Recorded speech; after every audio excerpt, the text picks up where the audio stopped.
The selected writings of Archimandrite Vasileios, former abbot of Iveron Monastery, Manathos, continued. Volume 3, Chapter 10, The Christian in a Changing World, Monasticism and the New Realities of Life. The text first delivered as a talk with a subsequent discussion at the Fourth Orthodox Youth Conference at Panagia Soumella Monastery, Veria, Greece, July 17th to the 22nd of 1989. First published in English in the Monathos series, Alexander Press, No. 7 in 1996. The Christian in a Changing World, Monasticism and the New Realities of Life. I think we should thank the Church, the Lord, the Mother of God, the saints, the Holy Spirit who holds together the whole institution of the Church and gives strength to the humble, the quiet, and the insignificant. Because what we have experienced here is a blessing that is given to the quiet and the humble. What is happening here is something that amazes and delights people because it is simple and it is organized by a little group on a Greek island. It's not organized from Athens or Thessaloniki or any other major center. It is organized by a little group which has at its head a simple and humble man who is known to all of us. So the whole atmosphere here already brings us more tangibly into the Church and brings us into monasticism. Now, all the rest that has happened appeals to me because it has been monastic and quiet. That is, because it has been confused and unquiet. I believe there are two languages, two ways of dealing with things.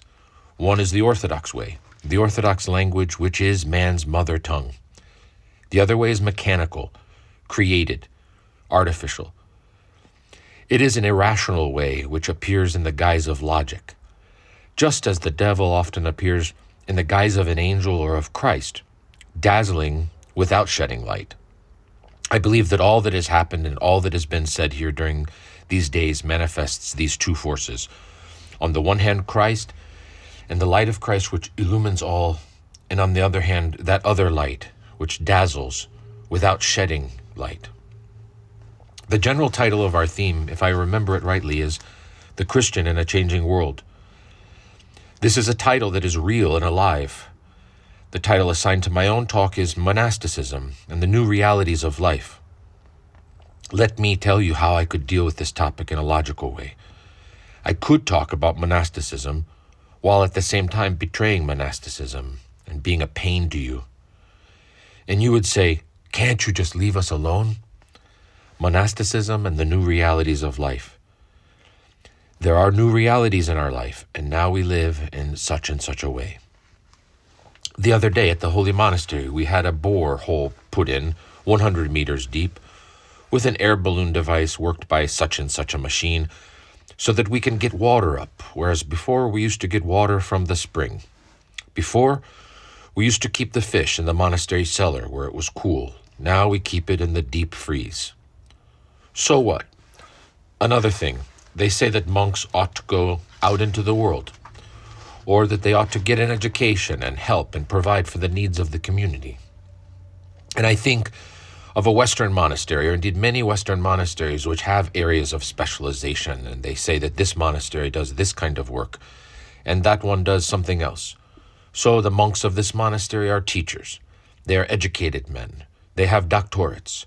They organize conferences, they write books, and are better at communicating with teachers and people who are well up in contemporary literature. Others are simpler people. But this is, in a certain way, a betrayal of monasticism. And when something betrays monasticism in the Orthodox Church, it betrays man. Monasticism is valued here because it is not monasticism, aloneness, because it is a universal existence. And the significance of the monk is that he is not alone. He is with everyone else. As I have said before, in connection with love and marriage, the monk is one who is married. See Monastic Life as True Marriage, Chapter 5 of Volume 3 of the present volume, to continue. So when someone asks you, why did you go and become a monk? You say, I don't know. Can you explain why the flower turns toward the light? It does it in order to live. How can you answer the question, why did you become a human being? Why do you breathe? It just happened. That's the way it is. And the answer to the question, why did you become a monk, is it just happened. Each person went to the holy monastery for a different reason, but all the reasons resolve themselves into one sole reason, that God loves us all and calls each of his sheep by its own name and leads it out to pasture. So you start talking about the holy mountain without knowing why you went there. Something drew you there. And now, what do you find? First of all, you see that whatever is said about monasticism, whatever conception of it is formed from the outside, has nothing to do with what attracts and draws you. And let me say parenthetically, I'm not delivering a talk here. I just want to provide some starting points for a discussion. First of all, you notice, I feel at home here. They speak a different language here. I find everyone here. Something was said earlier about the struggle between the generations, the so-called generation gap, separating young and old. Another phrase we've heard is, we don't trust the young. But in monasticism on the Holy Mountain, everything is turned upside down. Everything appears differently. Everything is free. And I should like to say about the struggle between generations, there isn't one. There is no old and young. Someone only a few years old is not young, because in that case man would be ill-fated and tormented because he would be condemned to grow old. And someone many years old is not old, because then we see the same ordeal that torments man. And one who has fallen asleep is not dead. But ultimately, it is the real person who is young, and the real person is the one who has found himself. And the one who has found himself is the one who loses himself. And you truly find what you lose. Whoever loses his soul for another then finds his soul. He finds the other, in other words, he finds everyone. So each person sums up the church. So we find ourselves in a different realm, a different logic, a different state. I may be a monk. I may wear a monastic cap, but that means nothing. I may have a beard, and for that matter, a white one. A monk was once asked, "How long have you been on the Holy Mountain?" His answer, "The jackals have been on the Holy Mountain a long time, but they're still jackals." Another thing that has been said is that you should go out to meet others. St. Anthony, too, says that our salvation lies in others. If we save and gain our brother, then we've gained God. And when we scandalize our brother, then we've lost God. The struggle between generations, young and old, married and single. These things are all relative. Man is not satisfied with the liveliness of youth. Man is not satisfied with the prudence of old age. Man is not satisfied with the shattering experience of love. And what it can give him, belonging as it does to a physical or psychological realm where everything turns out to be a wild goose chase. I am looking for something else, and that something else exists. And when you find it, then everything else, everything created, transient, inferior, is given to you in a different way. It is clothed in a different light. And then what is mortal is swallowed up in immortality. What is corruptible in incorruption. And we live in the flesh as if we're living in heaven. The struggle between the generations. The young are restless and want new ideas and revolutions and new people. The young to me are people who want something real. That is, they want something of great stillness. Stillness, Hezekiah, is a tremendous revolution which has ended in stillness, in calm, in non-revolution, and in play. The young, the beloved, the ever-living one who has a place in our heart and will be with us even in the grave, is the humble one who dissolves his own self and lives for the other. The others are his life. And he does this in such a way that he feels it was not his own action. It was a gift that was given him. And he does not boast of it. If he starts to boast, that means it is false and he's lost it. This humble man has received an embrace from Christ, from God, and has become God by grace, and wants to be dissolved, to empty himself, to cease to exist in order that the other may exist. A great fuss these days is being made at the moment about Kazanakis and the last temptation of Christ. Some say that Kazanakis is a demon, others that he's restless spirit, Others again that he's a theologian or a church father. So what is he? I'll tell you what he is. A wretched creature, a human being. That makes him sympathetic. Minotos, a famous actor and a director in Greek theater from the 20th century, said that we're all obliged to Kazantzakis for something. The merciless application to his work that he imposed on himself without asking any recompense from anyone. And this is true, and it is something moving. And when you approach him, you have a sense that he is like a wild, inaccessible Cretan mountain. And you can't find a place for the wretched man in your heart, because he was looking after himself. A simple man, a sailor, once told me, I was reading one of Kazantzakis' books. I wasn't a religious man.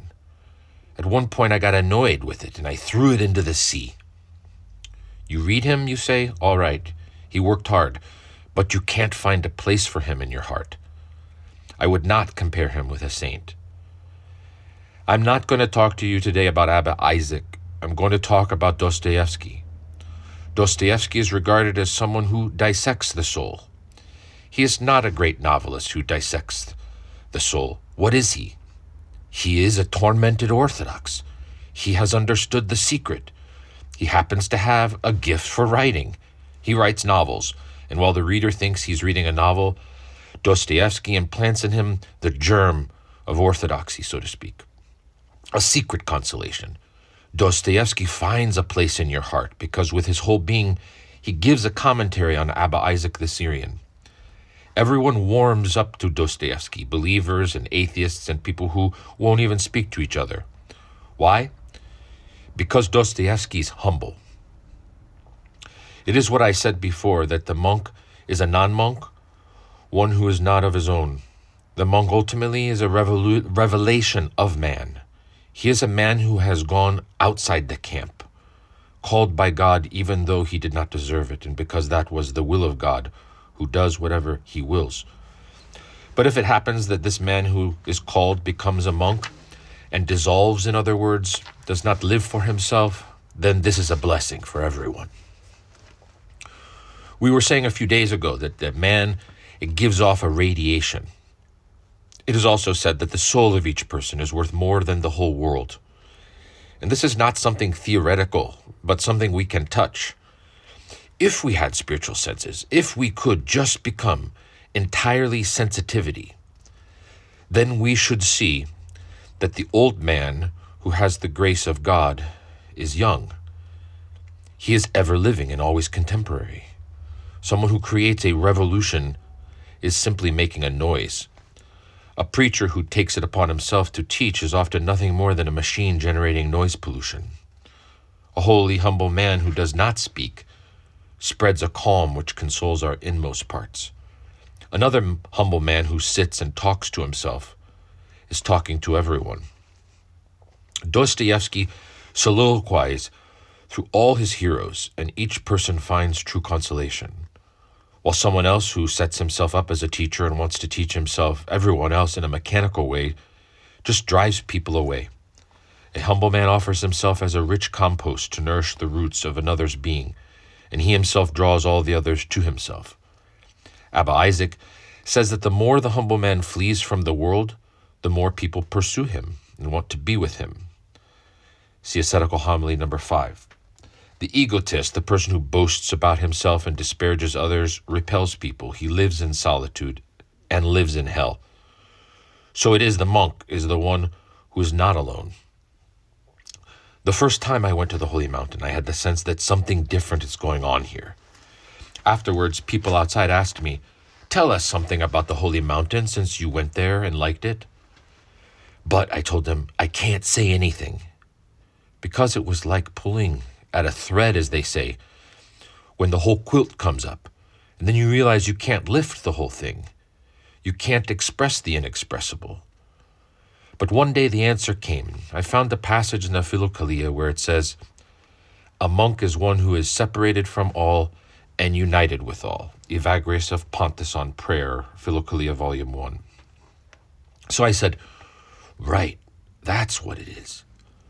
He has separated himself from everything and has united himself with everything. Since he has been given a gift, and because it was given to him and is a gift of God, it does not belong to him, it belongs to everyone. So ultimately, as we've said, the monk is a man in his universality. We said before that the youth can be an old man, One can be born old, and the Apostle Paul could never grow old. And at the same time, we said that when you talk about a monk, you are talking about man, and you find the grace of the monk among people who are humble. And I talked about Dostoevsky. I can go on to say something more daring. You can approach someone who is not in the church, and who is yet an image of God, a concrete human being, someone who does not want to torment others. And you're moved, and you feel that here is a brother of mine, someone I can sit down with. Whereas you may see a monk and say, I can't sit next to this man. This is not my decision. It is decided by other powers, which I have no control over. I would run a mile for such a monk. I want to go back to the first sort of person. I'll mention Kafka. He was a Jew, of course, not even a Christian. And I think that a child reading his writings might be disappointed, but what he writes is the discharge from his suffering. And as much as he is genuine, he reveals something of the monk. He reveals something of the Orthodox human being. As a pine tree exudes resin and a mastic bush, mastic, so he exudes his pain. And his writing gives shape to his pain. And that makes it something human and true. He says, I feel my father was a boot that trod on me, and I was the worm that was trodden underfoot. And when I wrote, it was as if the worm stuck its head out and moved it about a bit. Writing was not a release. Writing was something of a consolation. People said he should help others. He replied, who am I to help others when I can't help myself? Rilke said that Kafka wrote the best German prose of all. And Kafka lived in Prague with Rilke and never saw Rilke. He was not interested in German prose. He was not interested in the pain erupting from his heart. In this man formed him the image of God, this non-Orthodox who suffers pain. You sense something monastic, something Orthodox. This is why I want to say that when you go to the Holy Mountain, you feel that here I am, not in a club. I'm not a member of a party. I'm not attached to a point of view. I'm not attached to an ideology or whatever. I'm at home, a home which is a warm nest for the whole world, and at the same time wider than the heavens. You hear a clear voice spoken in silence, a grace which brings everyone together, and a blessing which gives each person the possibility of finding himself, finding the rhythm of his life, hearing his name, and speaking his own language. And those who are separated are brought together in fellowship. The dead come to life. Those yet to be born are present, because the Spirit, who has neither beginning nor end, is always in charge of each and all, and each person is every one. A man once came to the Holy Mountain and wanted to make fun of the monks. He went to a hut where there was an old man who used to whisper the prayer, Kyrie Jesu Christe eleison me, Lord Jesus Christ, have mercy on me. The man asked him, why do you say, have mercy on me, a sinner, instead of praying for the whole world? Unperturbed, the Gerundur replied, we are all one. When a monk says the prayer, he says it for everyone, and his life is an offering to the whole world, and his existence is a fulfillment of the Lord's prophecy, which says that I have other sheep which are not of this fold. I must bring them also. So there shall be one flock, one shepherd. Here, you do not understand things with your brain, but the whole of your being is dissolved and simplified and becomes, so to speak, an organ of understanding, a single sense. And the whole person understands in the process of being given totally to God. And at some point, God gives man a knowledge of transient things, not a knowledge of transient things, but a grace, that same grace of God which has brought all things from non-existence into being, a grace which makes man virtually uncreated and God by grace. And deification, as St. Maximus the Confessor says, has no genesis, but an inconceivable manifestation. These are things ineffable and incomprehensible, which are not taught, but imparted to man suddenly, unexpectedly. And they're imparted to the person who waits patiently, I would say, who does not hurt others. This is a minor virtue, and of the greatest, not to hurt others. Instead of saying, I think, therefore I am, I believe we could say, I forgive, therefore I am. If then someone patiently endures each trouble which God has allowed him to experience, and troubles are a blessing, if he forgives everyone and has nothing against anyone at some point, unexpectedly and without external cause, as Abbot Isaac says, Ascetical Homily 53, the grace of God will come. Then man is illumined and becomes light by grace. Then he does not simply know the unknown mystery of the beginning and the end, but he himself comes to be without beginning or end, and remaining there, he remains with everyone. I should like to end by destroying some idols. It is not being good that makes a monk, and your aim should not be to become good. Orthodox monasticism is not good, just because it has educated monks. Someone was saying to me, do you know how many educated monks the Roman Catholics have? As an example, we had a monk in the monastery who knew several languages, right? We also had an old Romanian monk, Father Bartholomew, who had come to the Holy Mountain at the age of 13 and had been at the monastery for 8 years because he had Parkinson's disease. In his last days, everyone was very fond of him and would visit him in his cell. Someone said to him, you know, Father Bartholomew, this foreign monk is highly educated. He speaks English, German, French, Russian, Serbian. And you know what this old Athonite monk's reaction was? Does he speak Gypsy? Well, then he doesn't know anything.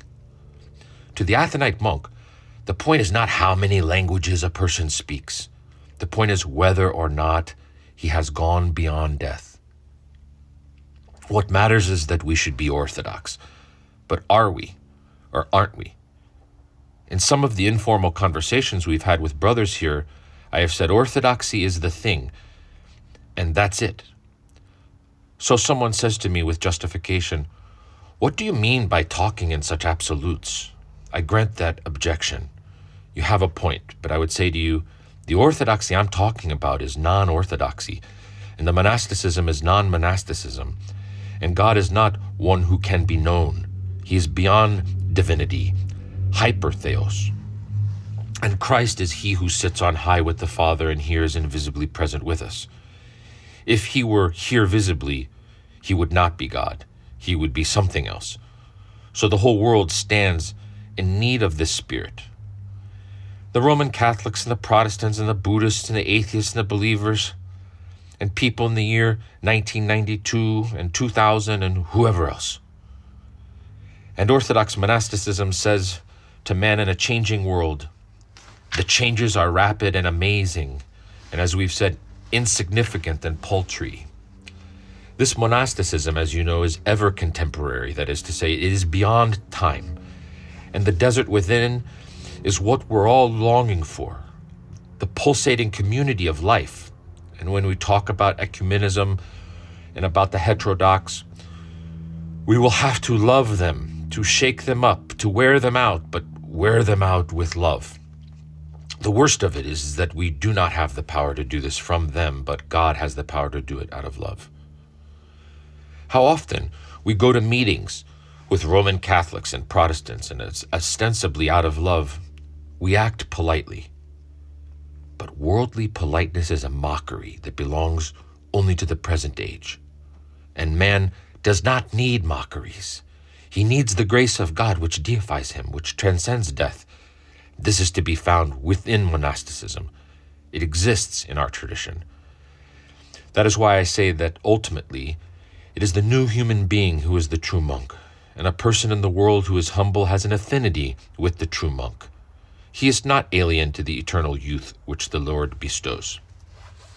The point is that we can be baptized into a spirit in which differences are transcended, where we are all united, where we are all free and make up the church of the firstborn. We are all firstborn, And each of us sums up the church, sums up the whole in miniature. This is the life, the faith, and the gift of Orthodoxy. This is the language it speaks. It says nothing else. It repeats the same thing. I refer you to some passages of the Philokalia which underline this same truth. Blessed is the monk who regards every man as God after God. Blessed is the monk who looks with great joy on everyone's salvation and progresses as if it were his own. Blessed is the monk who regards himself as the offscouring of all things. There was the young monk who said to his Geronda that, with God's help, I feel that my mind dwells constantly amidst the things of God. And his elder told him that that was nothing great. The great thing is to regard yourself as lower than all creation. From Sisios, the sayings of the Desert Fathers. And the words we have already heard, the monk is one who is separated from all and united with all. Because he wanted to be united with all things, if he were united with one thing separately, he would then be separated from all the other things which he did not want to leave out. And the miracle happened. He embraced everything. He found room for everything within himself by dint of separating himself from it. This is why I say that there is a withdrawal, a departure, which is the nature of a return. One flees from society and returns to it. You go away, and by going away, you are led into the communion of all. And there is a descent which leads you up. You descend with humility. You're voluntarily broken. You accept this if you're found worthy to consider yourself lower than all creation. And then you experience what we talk about in the service for theophany. By going down into the water, we have ascended to God. And a final quotation. Blessed is the monk who regards himself as one with every man, through always seeing himself in each of his brothers. Evagrius of Pontus on Prayer, Philokalia, Volume 1. Discussion to follow.